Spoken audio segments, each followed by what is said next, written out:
Since being named the state of Texas Demographer in May of 2010, he's been widely recognized that Dr. Lloyd Potter and the University of Texas at San Antonio were perfect fits for the Lone Star State's demographic needs.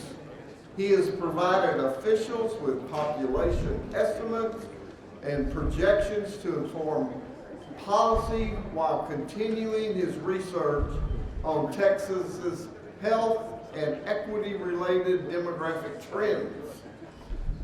These have included identifying accurate statistics regarding transportation demands, energy consumption, educational attainment, water access and affordability, housing rates, property values, household income, and more. It is my honor to welcome today Dr. Lloyd Potter. Dr. Potter. Thank you. Thank you. It's a pleasure to be with you all today. And especially around transportation, because that's one of our big things. And I often will say there's 4 things, and actually listening to the panel earlier, 4 things that I think about a lot. One is information, because we're more and more having to be connected, and we certainly have challenges when you get to rural Texas in terms of internet access and things like that. But more and more, we're talking about autonomous vehicles. You got to have a whole information structure that's very robust in order to make something like that work. Water is a constant challenge for us in Texas, and we're likely to see some more of that this summer in terms of challenges. Power is a huge issue for us, and we seem to kind of be having challenges occasionally. But fortunately, we just got through this most recent freeze, and hopefully there won't be another one to challenge our grid. But certainly power is a challenge. But transportation is really what is probably one of the most important things for us, because we've got a lot of people and we got a lot of stuff that we have to move around. And we have more and more people and more stuff all the time. And so having all of those things working, and it's a pretty complex thing. And fortunately, we have elected officials in the county. Judge Whitley, who I thought I saw him earlier, I thought I saw him here. Oh, there he is, way back there. Who's going to be stepping down a little bit, but certainly Commissioner Fix and all the other elected officials. But then you have people who are kind of staff within state agencies and local agencies that are also very engaged in this. And of course, the private sector has a key role in all this. So, assuming I can get all this to work, I'm going to go really fast through a bunch of stuff. So here we are at 2022, but the most recent estimates we have are 2021. But I'm going to talk a little bit about the 2020 census, because that's kind of a big benchmark for us. And you can see that as of the 2020 census, when you look at that third column, we had over 29 million Texans. And the fourth column, you can see we added almost 4 million Texans over the decade. So that is more than any other state added. And then if you look at how fast we were growing, we grew by almost 16% over the decade. That's faster than any other state except for Idaho and Utah, and they're both they're much smaller than Texas. But then if you look at this last column here, you can see that we added 310,000 in 1 year. And if you look at the row right above that, the United States only added 392,000. So I think I have that 79%. That's 79% of the nation's growth over the last year Texas experienced. So when we look at the population distribution in the state, we have what I refer to as the population triangle, with Dallas-Fort Worth, San Antonio, Austin, and Houston at the points. And that's where a lot of population dynamics are occurring. If we look at the I-35 corridor and all the population that the I-35 intersects, the counties that it intersects, and east of I-35, that's 87% of the total population. In 2010, it was 83%. So that really highlights that we're having, this differential growth that's occurring with a lot of it in this population triangle. It also means that only 13% of the population is west of I-35. And many of you probably already figured that out, but in case you're not good at math, I thought I'd help some of you. So if you think about that in terms of dynamics, it's a fairly important thing. And so when we look at population change over the decade, you see all the brown counties here added a lot of population, and in fact they added a significant proportion of that 4 million population that we added over the decade, whereas all the green counties, 143 of our 254 counties lost population. Young people aging up through secondary school want to go to post-secondary in the rural parts of the state. They've got to move into the more urbanized parts of the state to find employment or to go to post-secondary school. So you're seeing aging occurring and people moving out of those areas. When we look, these are places, and I'm just going to kind of highlight. So these are places, meaning cities, in the Metroplex area. This is population change over the decade. And so if it's essentially all of the places in the Metroplex area are adding population. Some of them more than others, but essentially you have this growth that's occurring here. So getting back to what I started at the beginning, you got more people and more stuff that you got to move around here. Now, one of the things that's happened as a result of our population changes, we're seeing diversification of our population. When we look at that 4 million new Texans being added over the decade, 95.3% of them are persons of minority status. Only 4.7% are non-Hispanic white. So we're becoming much more diverse. And I want you to look at that center column in particular because Latino population contributed 50% of our population growth over the decade. And so we're seeing a shift in terms of the population distribution by race and ethnicity from in 2010, where the Latino population was 37.6% to 39.3% in 2020, almost at parity with the non-Hispanic white population. And I'll show you projections later that we think that right about now the Latino population is larger than the non-Hispanic white population in Texas. When we look at the Metroplex area and kind of look at the counties there and look at their distribution, you can see that that Dallas County is the most diverse county in the Metroplex area, but Tarrant County is not too far behind it in terms of having a little less than half of the total population non-Hispanic white, but almost having a third or approaching a third of the population being Latino, and significant growth in the African American population. I want to, rather than go into details here, this is just kind of showing you change at the place level, meaning city, by race and ethnicity over the decade. And I'm not going to, this is like way too busy to go through and look at it, even though you're welcome to download these slides and kind of pull out your magnifying glass and look at it. But I'm trying to highlight how much geographically the population is changing in terms of race and ethnicity around the Metroplex area. And certainly in Tarrant County, we're seeing pretty dramatic change. If you look at Fort Worth, for example, the African American population grew pretty dramatically over the decade.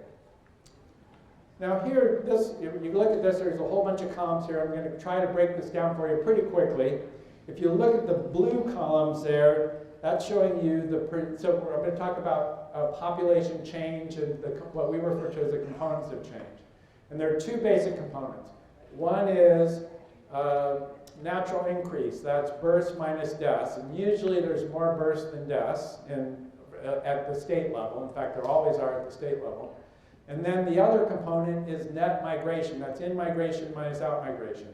In this particular graphic, we've broken out migration into domestic migration, meaning migration within the United States, and international migration, meaning people coming and going from other countries.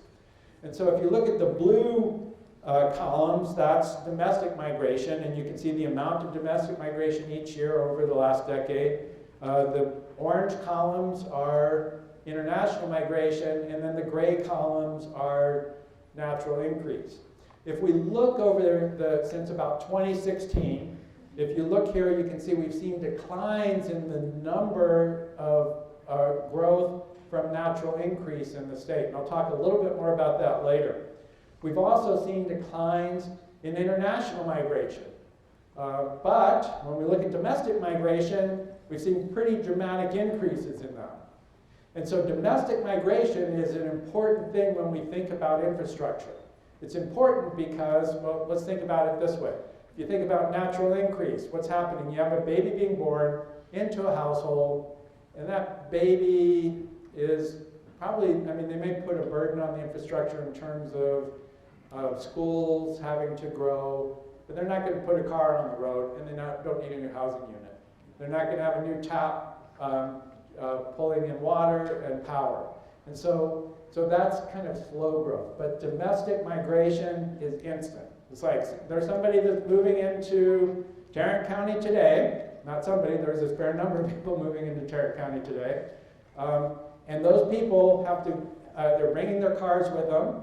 They're going to move into a housing unit. They're going to get their water turned on, their power turned on. They're probably going to have some kids with them. They're going to show up in school. So that's instant demand on your infrastructure and demand on our transportation infrastructure because they also need stuff. So the retail has to get to them.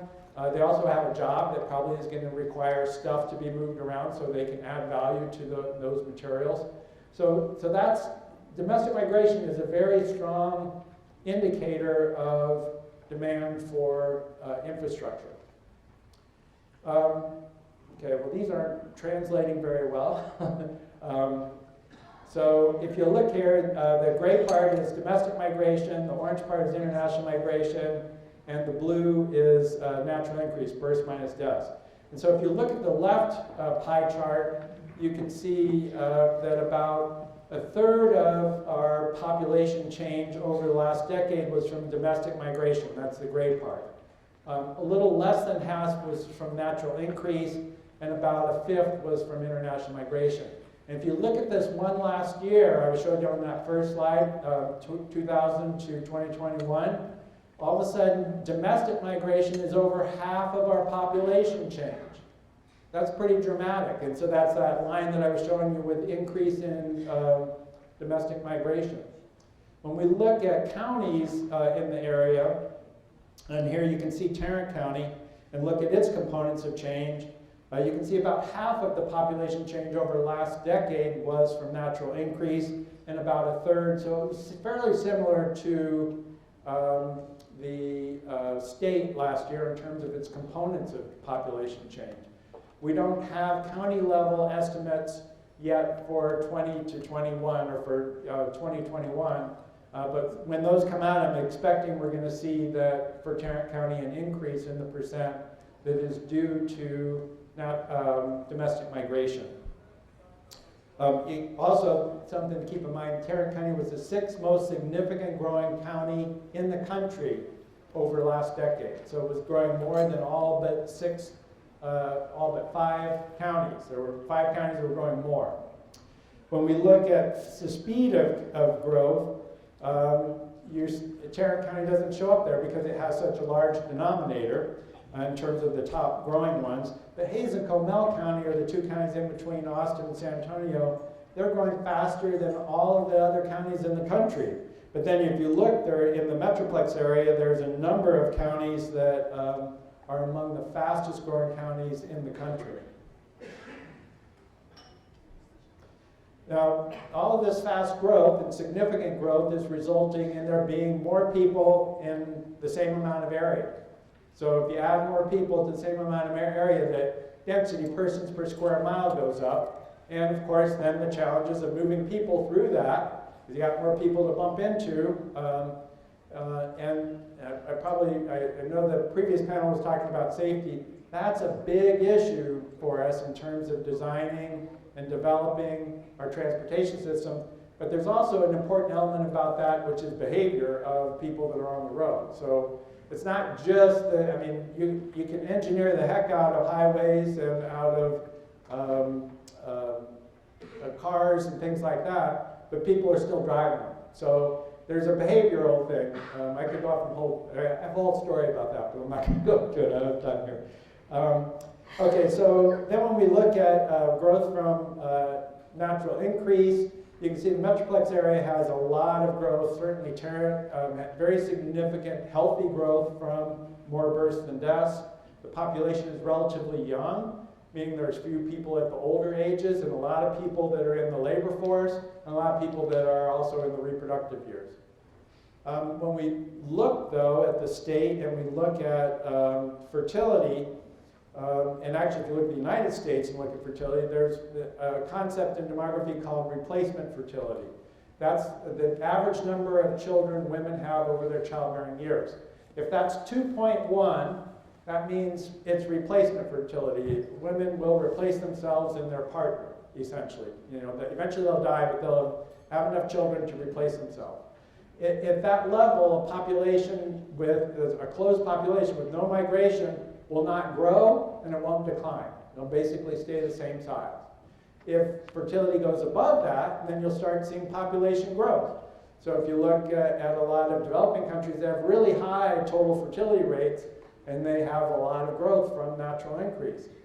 If it goes below that, eventually the population will start declining. In 2011 was the first year that Texas has been below replacement fertility. So our fertility is now below replacement in Texas. It's been associated with the recession and something that's happened nationwide. Utah is actually, which has had the highest fertility in the country for years, and still does actually, it's below replacement fertility now.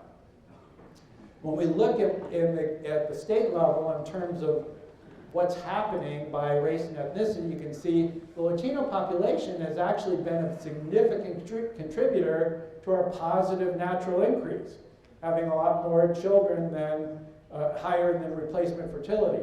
And you can see since the recession, fertility among Latinos and all other race ethnic groups has declined. And so essentially that's what's brought us down below this replacement fertility. So when we look at our age structure, that has implications for it. If you look on the left there, that's 2010. Males are on the left, females are on the right. And the very bottom is 0. And so if you look at the children that were 0 to 1 in 2010 and fast forward to 2020, follow that arrow there, you can see where they are in the 2020 population currently. If you look at the population under them, yet lower than that, there's an indentation there. So that indentation is going to be kind of permanent unless it's offset by net in-migration.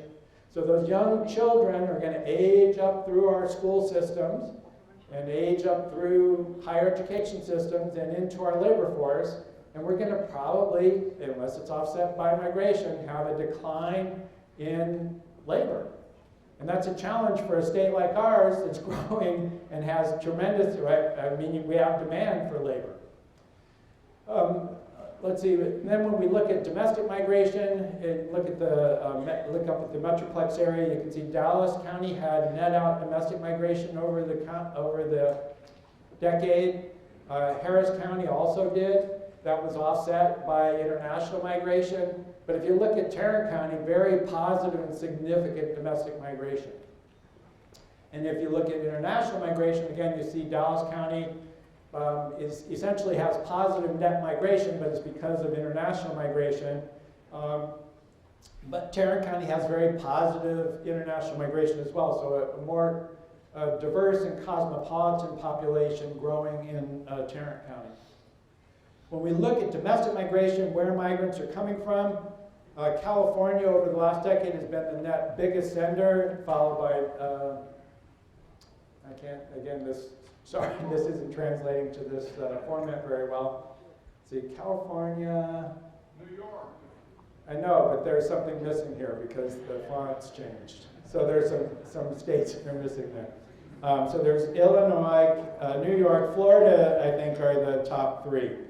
The one in between California is Illinois, and then maybe Florida, or maybe Florida and then Illinois. But if you look at those states that are net senders to Texas, they tend to be states where the cost of living is higher than in Texas, and where their economy is not growing as fast and as significantly as Texas. So people are coming to Texas. And in fact, I've heard people joke, they say, well, why are we making all this stink about having a border between the US and Mexico? We need it between the US and New Mexico to keep all the Californians from. But they're not in our, I have family in California, so I don't want to speak down about them. And I'd be okay if they came. All right, so if we look at characteristics of migrants, if you look here, the blue columns are people who are residents of Texas. This is data from the survey, so it asks, where did you live last year? The blue columns are people that said, I lived in Texas last year. And then the red columns are people that said they lived in a different state last year. And so if you added all of the blue columns together, it would add to 100%. So that's the educational attainment of residents are the blue columns, and the educational attainment percent distribution of domestic migrants are the orange columns. And if you look here, you can see,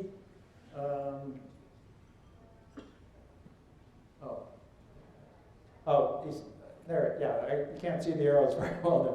Sorry, but that essentially domestic migrants are less likely to have a low level of educational attainment compared to residents, and more likely to have higher levels of educational attainment than Texas residents. So we're importing skilled labor. So people from other states are coming here, and so all these high-tech jobs that we're creating, all of these jobs where we need skilled labor, many of those are being filled by people from California, New York, Florida, Illinois, are coming to Texas and are taking those jobs. And of course, from my perspective, having kids that grew up in Texas, I would like my kids to get some of those jobs, and probably your kids to get some of those jobs. So one of the things that we've seen also is an increased demand for skilled labor. And here, this is highlighting, comparing 2007 and 2017. The green columns are 2007, the blue 2017, and then the difference is the orange column. And so essentially, even though I took a bunch of occupations out in the middle that weren't too different over the time period, but the skilled labor are the ones that are on the left and less skilled labor on the right. So essentially, you're seeing an increased distribution or increased percentage of our labor force around higher skilled, higher paid occupations in 2017 than there were in 2007. So that is implying we have an increased demand for skilled labor. Yet, when we look at educational attainment by race and ethnicity, you can see the center column there is non-Hispanic white. A little over 70% have some post-secondary exposure or more. And when we look at the column next to that, the Latino population, a little less than 40% have some post-secondary education or more. Now think back to that slide I showed you about our population change by race and ethnicity. 50% of our population change is growth of the Latino population, yet the educational attainment structure looks like this. And so with a growing demand for skilled labor, and there's growth of the Latino population, that's a challenge for us, is getting the Latino population to get higher levels of educational attainment to fill the jobs we're creating. When we look at change by race and ethnicity in terms of the percent that have bachelor's degrees or more, you can see that the Latino population has seen an increase, and what we see, there we go, is that the percent increase increased 50% over this time period from 2007 to 2019. That's good news, but we have to accelerate that in order to ensure that young Latinos have the educational attainment to fill the jobs that we're creating here, because if we don't do that, it's probably not going to happen from other race ethnic groups, or unless they're the African American population. Okay, I'm going to really quickly go through a whole bunch of slides here. Here are showing you the housing stock by basically 20-year periods. If you look at the top left, that's a housing stock that was built before 1970. You notice that it's in the urban cores of Dallas and Fort Worth. And then if you go to the next couple of decades on the right, you see a concentric zone around that where the newer housing stock is during that decade. And then you go to the bottom left, you see another one. And then if you go to the bottom right, kind of this other growth where we're seeing significant growth up in Denton and Collin counties. So the idea is you can see this sort of concentric growth that we're experiencing here in the Metroplex area. And of course, transportation has to kind of be part of that. And the growth that's happening, especially that we're seeing up into Denton, Collin counties, is happening really fast. And TxDOT's doing all they can to try to keep up as well as the counties. But it's something that a lot of transportation is kind of originating from the urban cores of Fort Worth and Dallas. Okay, now I'm going to go through a whole bunch of slides pretty fast. And here, the idea is to think about these as being layered. I'm going to go through race and ethnicity and show you the distribution. Probably the world, but certainly the United States and urban areas are very segregated by race and ethnicity. So when you look at this, you'll be able to see how that is. So if you look at Asia, this is Asia, kind of look at Denton and Collin counties, kind of north, west, Dallas County, higher concentration. The other point is that social and economic status align very closely with race and ethnicity. So you'll see that as we go along as well. Here is the Latino population, African American population, South Dallas, a little bit in Tarrant County to the center site east of center Fort Worth. Latino population, kind of south and central Dallas, not central Dallas, West Dallas, and then also a little bit on the east side of Fort Worth. Non-Hispanic white. So the areas that are lighter there tend to have high percentage minority, both African American and Latino. And now we'll go through and look at some characteristics. So these are higher skilled, higher paid jobs. The percent of the labor force are in these management business. Now, if you look at where the percent white and percent Asian are, it kind of lines up with that. Here's percent that are foreign born. This is going to line up pretty closely with where the Latino population is and where the Asian population is. Here is the population that don't speak English very well, don't speak English at home and don't speak English very well. So they're linguistically isolated and economically isolated. And again, those are largely where the Latino areas are and where the Asian population is. And then living below poverty. Again, you see, overlap with racial and ethnic minorities and these kinds of things. And then higher income, that's going to be overlapped with Asian and non-Hispanic white. And then the last one I'll mention here is public transit, because that's a significant challenge for us in terms of, especially we've committed very strongly to single occupant vehicles and truck traffic in terms of moving people around. Dallas and Fort Worth have made significant progress there, but there's more to be done. Okay, now, and the commissioner's getting up, and I can tell he's like, okay, moving along here. Okay, projected population. The center orange line is showing you what we project the population to look like. We have a number of scenarios, but this one lines up closely with the census data. Texas is likely to have 47 million people by 2050. When you look at the DFW area, the second line down is Tarrant County. You can see continued growth there. Pretty linear growth, but continued growth projected for Tarrant County. In terms of the geographic distribution of growth, you see the metro area, Metroplex area, continued growth. Percent growth, if you look at Tarrant and Dallas and Rockwall, Denton, Collin, and Rockwall counties, very fast growth. Race ethnicity, you see the Latino population, the top line there. projected to exceed the non-Hispanic white population. Asian population almost at parity with African American by 2050. The Metroplex area, the 4 counties, a little less diverse than the rest of the state, but certainly significant growth of minority populations.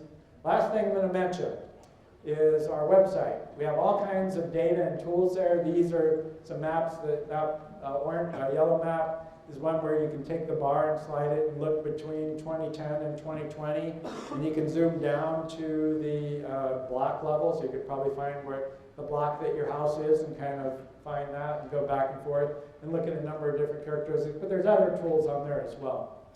Okay, this will be up on our website, and I'm assuming that you all might make it available as well, but thank you very much. It's a pleasure to talk with you, and thank you for all of you.